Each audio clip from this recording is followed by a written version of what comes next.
Welcome to Blizzard Fire. We hope this video helps fire up your solution. You'll start by enabling your phone's Hotspot feature and confirming it's allowed on your plan.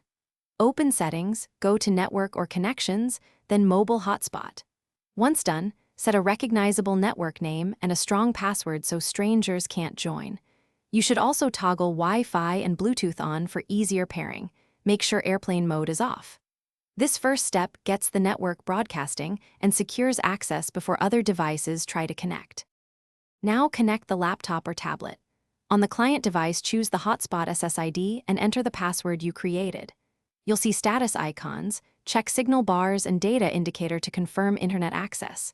If you need more range or compatibility, switch the hotspot frequency between 4 GHz and 5 GHz in settings. 4 covers farther, 5 is faster. Also set a sensible max device limit to avoid bandwidth starvation. Once devices join, monitor data use to prevent unexpected throttling. Finish by managing battery and data. Disable the hotspot when you're done and enable data limits in settings to avoid surprises. If a device won't connect, first toggle the hotspot off and on, then restart both devices. This clears temporary network conflicts. Make sure the client's Wi-Fi adapter is enabled and within range.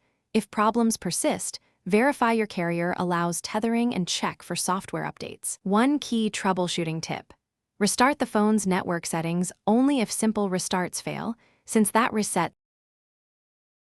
Thanks for watching. If you found this helpful, don't forget to like and subscribe.